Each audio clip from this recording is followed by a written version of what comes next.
what up? You already know what it is. I'm back. I am joined today by a super dope guest. My man Young Buck is in the building. What's good, bro? What up, fam, man? Look, man, I was sharing a story with you off camera a little while ago. Yeah.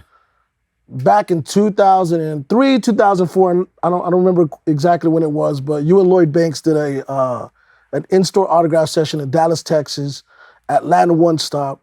And I was one of the many fans that was in line that waited to meet you and Lloyd Banks. And I actually got an autograph poster from both of you guys individually. And I actually had that poster on my wall up to the time that I moved out. That's so crazy. It's so dope to have you here today. That's crazy. I'm honored. Thank you, You're making me feel real young. Young? See, that's when you were really young, Buck. I was You know really young Now Buck. you Uncle Buck. You know Uncle what I mean? Buck in the building right now. But yeah, man, I remember that though. I remember coming out here and there was a lot of people at that was waiting in line. And just to know you was one of those guys that was out there waiting to get autographed is big for me. It's like I come across so many people was like, yo, you know, I was there doing such and such, or I was there doing such and such. So it's always dope to meet people that been fans, you know? You know, I just think that, you know, for me, I think that was one of the first autograph sessions that I had ever attended. So it was a little bit more personable for me. And then whenever you went on to release the album, because the album wasn't out yet, you guys were just doing the promo for it, planting the seeds, touching the people. Exactly. I was a lot more connected to the project as a result of that. Yeah. And to this day, it's one of my favorite projects, you know, the Straight Outta Cashville project, you know? And it's been my biggest project, man, believe it or not, man. I've dropped a lot of music since then, but to me, Straight Outta Cashville was kind of like that breakthrough of Young Buck, you know, far as the world. But even then, I had been doing music and dropping projects, been all over the place, just chasing success. It was a culmination of years because I know your story, and we'll get to your story right now. The name of the show is called Nothing Beats Experience. Right. And I feel you have a lot of experience. I think you have a lot of game, a lot of wisdom to give. But before we get into the story and kind of what led to the project, I want to ask you, what kind of got you into music, and who were some of the MCs that inspired you to even pick up the mic? I mean, I was always a fan of the music before I understood, you know, I guess, what music really represented. You know, I used to be a fan of things like, back when I was a kid, I would see like MC Hammer and go put on my church shoes and get in front of the TV and dance, you dig? So it was like, just that the experience of the music, I've always been intrigued of the music. I started to understand music through artists like Tupac and things like that because, you know, I was coming of age in the midst of him becoming, you know, what he was to the world. And then I was really in the streets at a young age. And a lot of the things that he was speaking on, I was really experiencing, you know what I'm saying? Gotcha. So he was probably one of the first ones that really intrigued me enough to say, yo, that's what I want to do, you know? Scarface, I've always been the biggest Scarface fan in the world, and just to be... Top 5 Dead or Alive. Top 5 Dead or Alive. Easily. We was just together last week in my city, but Face is like family to me. Ever since I was a youngster, he's always been in my life, you know. Before I even became Young Buck to the world, I was getting knowledge from people like Scarface, Pimp C, rest in peace, Bun B, UGK. You know, I've been around for quite some time. Cash Money through that whole Hot Boys era, all of that stuff. So I was right there. I had a lot of hands-on experience. 3-6 Mafia, of course, DJ Paul and Juicy J, all of them guys. They always played a big influence into what I do. A-Ball and MJG, you know. Yeah, and I was curious. It's so funny that you mentioned Hammer, you mentioned Tupac. You know, me being 37 years old, that's also my era of music. So Hammer and even Vanilla Ice, right? Vanilla Ice guy, you know what I'm saying? Like, they were kind of my introduction to, I guess, like, commercial hip-hop music. Exactly. And at the time, there was a channel called The Box where you used to be able to watch the music videos. Dial the number. I got in trouble plenty times. So did I. I ran up a few phone bills. I ran up a few phone bills with The Box, bro. Yeah, and Brenda's Got a Baby was actually the first record that I ever liked. It used to stay on The Box. And you know what's so crazy? I didn't know what it even meant. I didn't know what the record signified. Yeah. But I connected with that record, and Tupac went on to be my favorite rapper. And then Word. obviously Face, I can't say enough great things about Face. I've had the honor of doing several events with him, but beyond that, my brother who introduced me to hip hop music was a big Ghetto Boys fan. Oh, word. So Face is kind of like Mount Rushmore. Yeah, You man. know what I'm saying? I mean, that's honestly the South's Tupac in a sense. The know what? South's king in a sense. To me, that's what I've always looked at Face as like. He's the pure essence of what Southern reality rap, gangster rap, whatever they choose to categorize. Face has always been, the biggest to me, man. And it's so interesting because Pac himself said that Face was his favorite rapper. That's crazy. So and Face has shared that on stage and in several, several interviews. Yeah. You talk about, Cash Money and, kind of being brought up in that era, which I think a lot of people now that know your story know that essentially you kind of went to the school of Cash Money, right? Exactly. Like, you graduated from Cash Money University. You know what I mean? Like, I did. Because you got discovered at 14 years old. Exactly. By Baby. The story goes that you and a friend of yours were basically you bought, I think, a BG album or one of the albums, and then they used to have the phone number on the CDs. Oh, man, you know your history. You know what I'm saying? And so you called the number, and you're like, yo, what is it going to take to do a show? Y'all didn't really know. They're like 5 bands. You're like, I got that in my pocket. Exactly. And you guys booked them for a show. Yeah. And that's how you made the connection. And long story short, you ended up in the studio with Cash Money. Baby was there. Lil Wayne was there. Yeah, BG, all of the Hot Boys, Turk as well. And then that's whenever you showed out. Yeah, I showed up, man. And that was like that hunger at a young age of, really knowing what you want to do with life and trying to figure out a way to get there. And, that opportunity, man, was everything for me. And I was, and still is to this day, forever grateful that, Baby took a liking into me, into what he heard. And he gave me that opportunity to be able to ride along with them. And like you say, that was my, I guess, registration in the Cash Money University. Yeah, Cash Money University. Right. It's so funny because, like, how long did you stay in the system? Because from what I remember, from what I've just kind of researched, it was like you got discovered at 14 and you were there for a significant period of time, and you were able to kind of see the ascension. You kind of saw what worked, what may have not worked as much. You saw the artists kind of grow and their brands grow, because at that time, Lil Wayne wasn't even Lil Wayne. No, he wasn't. I think it was Baby D. Man, listen, man. But Wayne's always been a beast from day one. He's always wrote all his own music.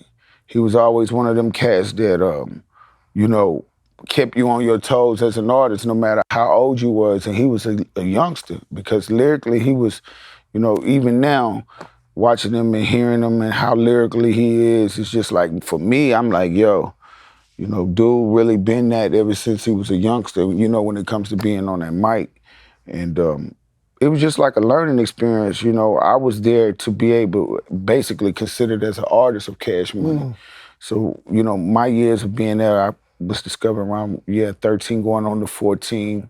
I was around them until I was 18, 19 years old. Yeah, that's crazy, because that's a good amount of time. And I feel like a lot of times artists always think about right now versus the right time. And they get impatient. And that takes a great deal of patience to be around a system like Cash Money, seeing everybody get their looks, seeing all these guys pump out platinum albums. You're like, yo, when am I next? Exactly. But I think the fact that you were able to absorb and observe the knowledge and so many of the experience, like, how valuable was that for you later on in your career whenever you were able to finally get the ball, the understanding and getting it rolling? It was everything. It played the biggest part into start to understand business, even though some of the things that I learned was kind of hardship in regards to me and the way I felt. And that was based on me not having a lot of knowledge at the time, and then exactly what you said, becoming impatient.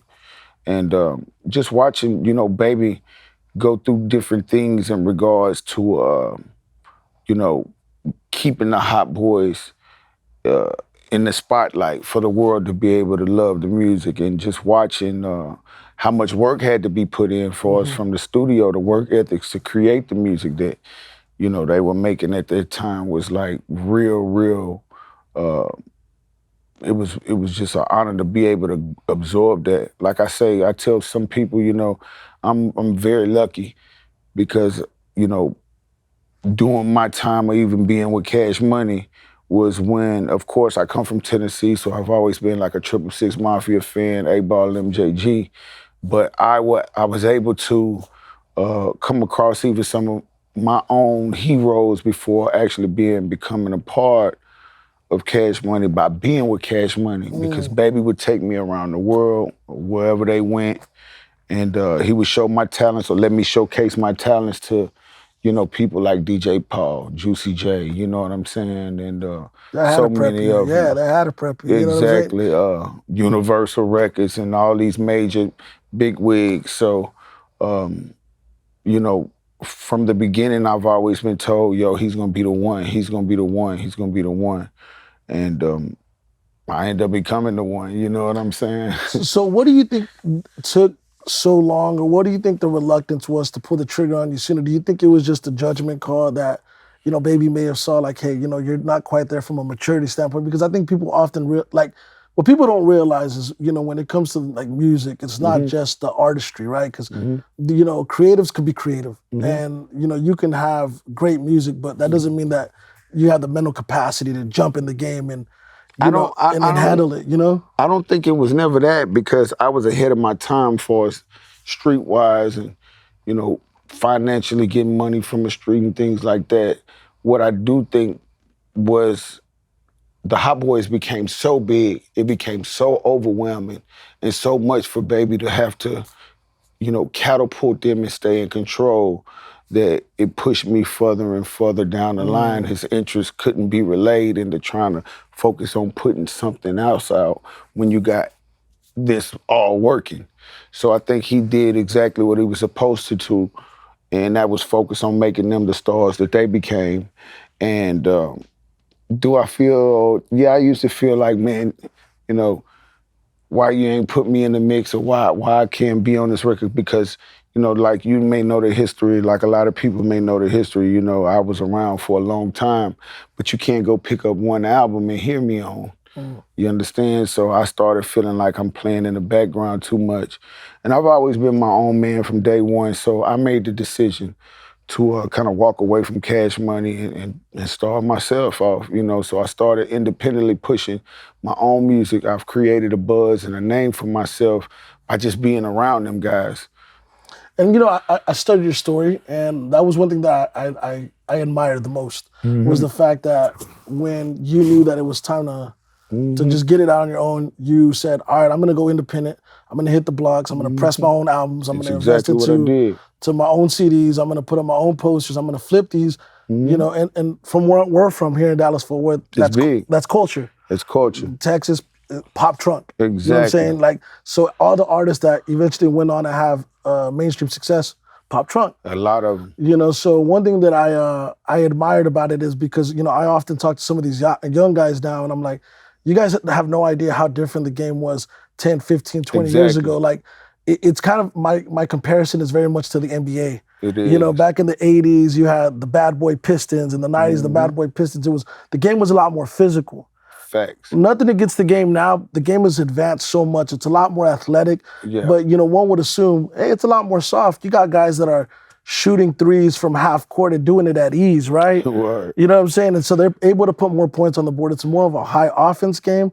But back then, in order to score 40, you had to get your nose broken. Exactly. You know what I'm saying? So it's kind of like, from an artist standpoint, the way that I compare it from a metaphorical standpoint is going to be, now you can get a song, drop it on Instagram, on TikTok or whatever, catch, 50, 60,000 followers like that instantly. Yeah. But back then, to get 60,000 followers, you had to put physical work. Put physical work in. And you did that. I did, man. And it's crazy you say that, because Texas was a lot of motivation for the independent game back then coming up. You had guys like Slim Thug, Zero, and Lil Flip, and all of these different guys, Screwed Up Click, DJ Screw, and everything else that was moving throughout Texas independently, that these guys were damn near making more money way back then than even the guys that was on the major. So that influenced me enough to realize, let me at least create my own fan base, because that's what I was getting from that, was that these guys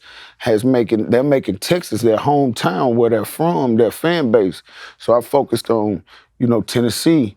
And that was something that Scarface told me at a very young age. I had ran into Scarface, and I've always been a fan. And I was like, yo, man, what do I need to do to get to where you at? I wanna be a great. And Face looked at me with a look like, you know, almost like, what did you just say? And then what did you just say mixed with who is you? And but he was real, and he told me, he said, man, well, listen, man, you ain't nothing unless you got your city behind you.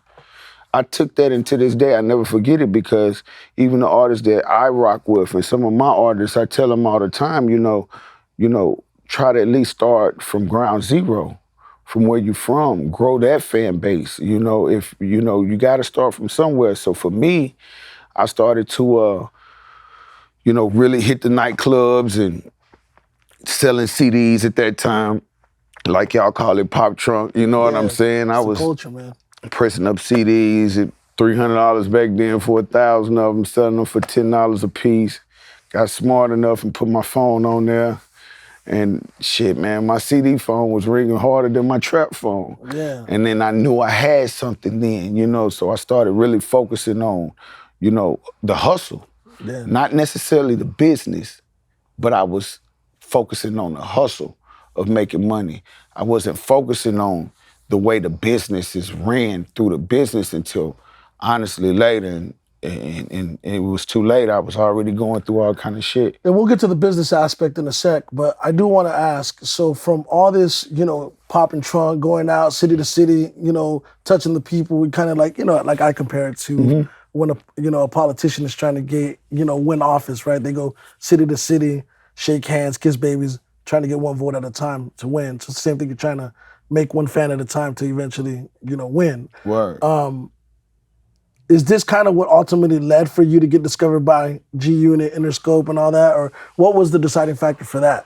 Well, honestly, it just came from after I had walked away from Cash Money. I had started building my own fan base throughout my city, which led to Juvenile stretching out and letting me know he was starting his own company. Oh, yeah. UTP. And I had rocked with Juvenile for maybe 2 years, 3 years, and he was going through whatever situations he had going on business-wise with Cash Money. And then started telling the artists, me and a few more of the other guys, if we seen opportunity to take advantage of it, stuff like that. And I think he was going to visit a lawyer at the time in New York, and I was on the bus with him. And 50 Cent, they were just now kind of like real big on the mixtape scene. Excuse me. And we were listening to their music on the way to New York. We were driving from New Orleans to New York, and then from New York to California, cross country. It was kind of crazy. One of the craziest road trips in my life to this day. But yeah, man, we got to New York, and our bus driver, God bless the dead, he's deceased now. His name is CeeLo. He passed away. He was actually who introduced us to 50 Cent, because he was from New York, and he was playing the music that was live for him. And I'm like, damn, I remember him. I remember who 50 was from the How to Rob record and stuff like that, but this sounded different. And I think Juvie had told CeeLo that he wanted to work with him, and CeeLo knew Shot Money, which was 50's manager at the time. He reached out to them, and then they came by the bus. We had a studio on the bus. Him and Juvenile were recording a record. I ended up jumping on one of those records that later came out on 50 Cent's next mixtape, second mixtape, from once they really started pushing G-Unit and 50 Cent. And but in the process, before even me getting on a record, I was playing a few records that I had already created on the bus. And I remember Lloyd Banks calling 50 Cent back there, calling him to the front, was like, yo, you gotta hear this song. And 50 was in the process of doing this deal with M and Dre at that time.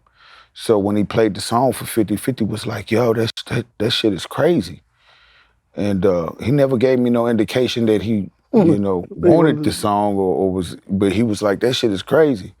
And after we left New York, we ended up going to LA. Uh, Things didn't go as planned out in LA, which led me to actually kind of moving away from what Juvenile was doing. And I got a phone call out of nowhere from Sha Money saying, yo, that record you was playing on the bus? I was like, yeah, yeah. He was like, yo, 50 wants it to put on his album. He just did his deal with M and Dre. I'm like, for real? And that record ended up being Bloodhound on 50 Cent's Get Rich or Die Trying. Yeah, I knew that. Yeah, Yeah, I knew that's where we going with it, right? exactly. So I actually sold that record before I was even signed to G Unit. And then that's when the business of Shot Money was exploring with me. It was like, yo, you signed? I'm like, nah, I never signed a contract with UTP or with Juvenile, but of course I've been a part of the crew and we rocked together, and we was operating more off of a situation where he was giving us that look, and if he got a situation for us to get, then I think he would have implemented contracts and things like that. Yeah, But gotcha. up until then, we were just kind of dropping projects or whatever he chose to do at that time. But I wasn't signed, and at that time I was really free because I had kind of got away from everything in regards to UTP. And you were a starving artist, you know what I'm saying? Starving Because artist. you had already been going through the motions. I had. You had already went through Cash Money University, and Exactly. you're ready to go to the next level. You're ready to go to the pros. We'll get to Juvenile here in a second. But speaking of now starting this chapter with G Unit, it's interesting to me now because looking back in retrospect, you guys had an era of music, man. It was legendary. You know what I'm saying? And there's no way to deny that. When you think of just classic hip hop brands, G Unit is up there. There's some epic legendary moments. Do you feel at times that it gets overshadowed by the fact that after all these years that there's been, riffs amongst the crew and everything? Like, do you look at it now and you're like, as much as I want to celebrate that time, because let's be honest, that was, I'm sure as it was happening, like, finally it's paid off. Yeah, facts. You know what I'm saying? Like this should be you should look back on that. Like, I've said that at that time. Thank God, man. Thank you, Lord. You finally got your championship ring. You really feel like you made it, man. And I honestly think that those are monumental moments that happened in regards to my career, G Unit. Those are things that the world will always know and remember. At least Young Buck in regards to being amongst G Unit. It was an experience of a lifetime. Everything was great in the beginning. And of course, I was starting to learn the business after I've already signed the contract and became a part of the business. And so, of course, I would ask questions and things like that, which led up to a lot of the riffraff that you seen me experience in regards to going back and forth with 50 about this side of business and his opinion about this and his opinion about that, as well as my own. So, those are things that I realized that an artist like myself who, was basically, in a sense, I like what you said, like a starving artist that didn't take the time to actually understand or learn the business on the way, but took advantage of the opportunity that was given before the business, then you have to come and deal with everything that comes along with some of the mistakes you made. And that's what I've had to kind of experience, But I could never take away, what I've done and what I created for the world and what G Unit done for me as well. It's 50 Cent, you know what I'm saying? I'm thankful, blessed, and all of that, man. We had a great run. And of course, I wish it could have lasted forever. You know what I'm saying? But everything has its reasons and shit. And I'm sure that here's the thing. There's always going to be a core audience, like a core fan base that is always going to appreciate that era of music, regardless. I don't give a fuck who gets along or not gets along. Word. There's somebody right now that's jamming that G Unit music, exactly. that straight out of Cash Flow album. There's still people that hold on to that era of music and like that was my favorite era of music. And to be able to have that. It was wild. It was real. I would say, right now, the generation of music that we're getting now, I think we kicked a lot of doors down for a lot of artists that you see right now. A lot of the financial aspects of what artists is being able to capitalize and gain. Now I think G Unit played a big part into paving the way for a lot of artists. I think it was a little rougher in regards to being accepted from the fans and the overall mass in regards to the music, because it was more lyrical driven, than anything. That era that we had, I think, was in the era, of course, some of the greats has always been there, the Jay-Z's, the Snoops, but it was very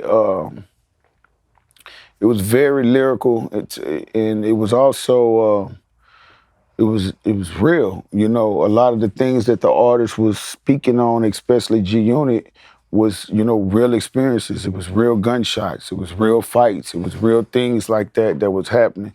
It was just, I think it was authentic. It was authentic. It was believable. It wasn't made up, Yeah. So in a lot of terms, people say, well, why don't you be able to create or make something like the Straight Outta Cashville? And it's hard to recreate those things when it's as authentic as our era was. Yeah, exactly. It was a moment in time. And, so it's interesting now because you talked about 50, and, for me, obviously, I've never had the opportunity to truly meet him. I have the utmost respect for what he's been able to contribute to music. And I feel this is just my perspective, and I want to get yours as well with this, because obviously you mentioned the riff-raff, and, I don't want to detail the specifics of how ugly it's gone online, but here's the thing, like, I feel as, when you look at hip-hop icons and people that have had, a cultural impact in hip-hop, 50 is undeniably one of the most impactful artists of any generation. But with that being said, we also live in this new society, the social media era, where everything's anti-bullying, and social media plays a big part into mental health, and how people basically, like, when I say mental health, like, it's not cool to bully people, right? Exactly. And I'm not positioning 50 in no way, shape, or form as such, and defending you in any way, shape, in any way. But I get it. What I'm saying is that, like, some of the tactics that he does online, it's just different. It's like, it's extreme. It's extreme. It's extreme. But that's 50. That's 50. But I get it. But I think we have to hold our people accountable as well, because you can't scream anti-bully because somebody's jumping off a bridge and say we need to stop doing that. But yet we're kicking our own down by, talking about their finances or talking about their business ethics or whatever. Like, I just kind of feel like for you living that, because see, you, like you said, man, you had to get it through the mud. I did. You came from the bottom, so it's nothing for you to go back to the bottom, but to like, whatever issues you're having, it's being broadcasted to the world. You know what I'm saying? Exactly. Like, how do you handle that? Just being an artist, and basically almost like, how do you handle that side of celebrity? Well, I've learned to handle it better. I'm a very emotional individual, meaning that I believe in, standing on principles, standing on, morals and things like that. So I noticed that a lot of the things that were being done to me were kind of an individual, taking principle and morals away. So I had to adjust to this entertainment thing, you know what I'm saying, from that perspective, and understand that, some people are gonna entertain that way. That's what makes their boat float. It doesn't mean that I gotta float that way. You dig? So I've always kept my morals and principles. So, I still to this very day wouldn't go about it the way that some individuals choose to do, especially with the whole new social media era and, taking my energy out or saying this and that in regards to social media and things like that. I've always felt like real life, if you have a problem with an individual, you address that. Why would I give it to the world to put their opinion on it? But those are also financial tactics that I've learned over the years that a lot of artists or a lot of individuals do to either stay relevant or to create a financial aspect for themselves by trolling this person or trolling and creating a name for themselves from that end. It goes multiple ways. In regards to me and 50, it was a little bit different because it was an individual who was considered my big brother. And I never in my life would thought that he would have said or done some of the things in regards to me, in understanding where we were at as a family, and not just me, but even the other guys as well. Yeah, no, absolutely. It was just like, damn, what happened to the those my little brother sides? A lot of things could have been handled different in my eyes from his perspective. Yeah, I feel like he could have did a lot of things different, and I also feel like I could did a lot of things different. Yeah. I'm at a place of peace right now, and for me, it's like, whatever you do or whatever you say, it really doesn't matter. But I've had to grow to become in this place of peace that I'm in at this moment. In the beginning, it was like, where this nigga at? When I see him, it's up. Yeah. And if I run into him, then we'll handle it that way. And even though that mentality stands still like that, not just with him, but with any of these individuals that may have spoken on my name or have anything to say about me, that's the way I look at it. I've experienced being in a penitentiary. You understand what I'm saying? And really, really walking the yard. These guys that you see around you, him and the other guy there, we created our relationships, and they're from this area. They know me from being in prison with them. My relationship was created with that guy right there, JK and G, from being in prison together. You understand? Well, a lot of men don't make it back. Some of the things that we done seen and experienced in prison was some of the most realest that you could ever imagine. I went to prison as a full-fledged celebrity. You understand? And I still had those individuals like him that was in prison with me that would tell me, yo, you need to do this, or you need to do that. I don't need to see you back in here. Or when you get out, do this and do that.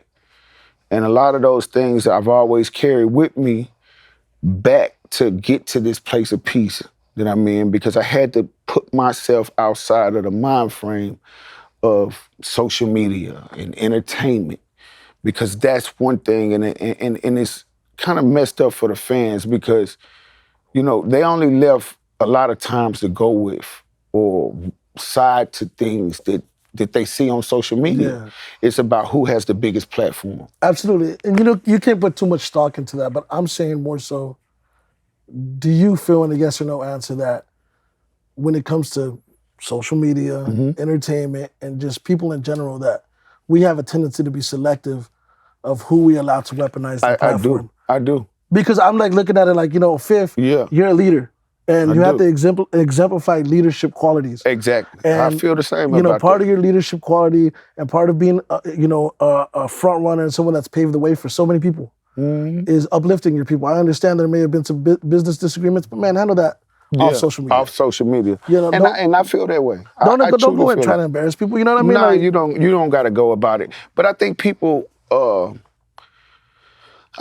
start to understand, his tactic in regards of dealing with me, at least, that it started to make them realize that, hold on, and more people starting to gravitate to understand that, homie's entertaining. He's saying and doing whatever he can in regards to me to kind of either get a laugh or keep the spotlight on him.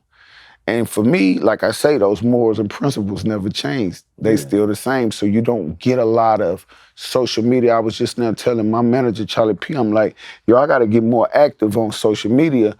But it wasn't from a perspective of saying, I'm going to talk about this person, meaning just putting my presence there more, and just kind of letting people know and see how I truly live, because I live a real life. And I've been misconstrued in so many different areas. And just to see the impact of what social media does if I'm not present, it seems like I'll tend to fade, because that's where this generation is going to. So, I totally agree. I think that a lot of things could have been handled away from social media, because once the public gets a hold of it, then for myself, I was left to fight public opinion. And that's where I went wrong. and I guess that's where I'm at with it too, because you've been doing like you mentioned, you've been doing music forever. Yeah. You fell in love with music for a reason. You went through the trenches. We talk about Cash Money University. You talk about, the demo that eventually lands on 50's album, the run. You have a fan base, an audience, and all of a sudden you're starting to experience the other side of, fame. Obviously, bad business decisions that may have been better. It's like, does it make you fall out of love with the music by any chance? Like when you start seeing people like Juvenile, who at one point you had a strong relationship with. At one point you could probably say, man, I love that guy like a brother. Exactly. He's on an interview talking about, yo, fuck Young Buck. Like, it's like, I still to this day don't know where that come from. I'm gonna be honest with you. I just don't know where that come from. You know what I'm saying? Because let me ask you something. Whenever you went on to have the run with Unit, did you ever lose contact with Juvie, or were you contact? We've ran into each other since multiple times since I became Young Buck with G Unit, and the energy was never that. I don't know if it was just a moment or a time where he felt like he wanted to express whatever he said, but like I say, I ain't got no ill will, with Juvie. I look at the situation like, he felt the way and spoke the way that he feels, and we'll see how it goes from there. But nah, man, it shocked me. Yeah. It shocked me a lot. Like you say, these are individuals that, I've rocked with. I've stood in the Magnolia and had your back with you through thick and thin, and you've stood with me and had my back with me through thick and thin. So if you felt that way, I felt like maybe you could at least picked up a phone call and told me whatever your issues was, and it could have been handled different. But it is what it is. Buck, I have so much stuff that I want to touch on. There's so many different things that I want to talk about. I know you got a lot of things that you got to do today. So here's what I want to wrap up with saying. I know you got a new project coming out with DJ Paul. I do. I know you've still been actively recording. You're still actively working. Just going back to the days of you, like you said, hey man, whenever I left that Cash Money situation, I got on the grind. You know what I'm saying? And that's what you're out here doing again. You know what I'm saying? Tell us what you got coming up. Some of the things to expect. Man, listen, man, I got an album that I'm working on right now. It's titled Unexpected. The whole album is produced by DJ Paul. Got a lot of big names, big features on there. I've been working on DJ Paul's album with him. I've been working with Yellow Wolf on a project. Oh, that's dope. Shout out to Yellow Wolf. We got a crazy project that we're working on. Shout out to Cash Out Beats that's over there with Iceware Vezo as well. I've been rocking with him on some production and things like that. Just kind of getting my hands all over the place. I've released so many independent records that it's amazing to me how, a lot of people be like, man, where you been or wherever. Man, go put my name in Apple Music and get a hold of all of the 10 mixtapes. Go listen to 40 Days and 40 Nights. It's one of the latest projects that I put out. I've got a lot of music that I've put out.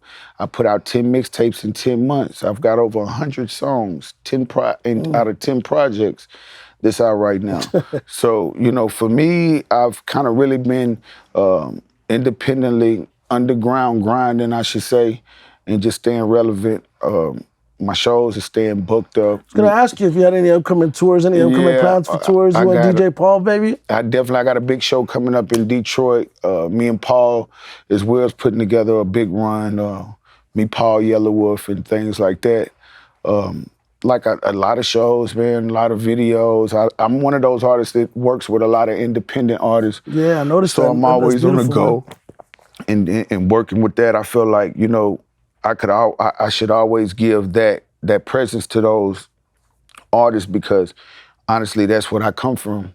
So no matter how big I would get, I've always felt like, with these independents, let's work it out. I can't do it for free, but we can work it out. You dig what I'm saying? So where can they find you at, man? You can get at me, man, at my social media, Young Buck. IG is Buckshots, BUCKSHOTZ. I'm active through all of those things. I feel like I'm about to really turn up on my social media, especially Instagram, a little bit more. Get my followers up a little bit more. Nah, man. Hey, look, salute to you, salute to your team. I appreciate you joining me on the show. I appreciate you. Man, I know you shared a lot of a lot of your story, and we got to run a part 2 soon. I know that we are. when we have more We time, definitely are. dig into the real business. We definitely are. And talk more about your music, because I didn't get an opportunity to really dig into some of the new stuff that you mentioned. Yeah. But we will. And yo, man, I appreciate your time. This was a good kickoff, though. Hey, there's nothing beats experience. We're here with Young Buck, the one and only, man. Hey, I'm so proud of you. So glad to see you still doing your thing, man. Thank you, bro. Glad to see you bounce back. I know that you've been through a lot, man, but you know what? It says a lot about you to still be going after it after all this time, man. I appreciate it. Takes a lot, man. Y'all give it up for my man, Young Buck. And it was hot as hell in here. Shit.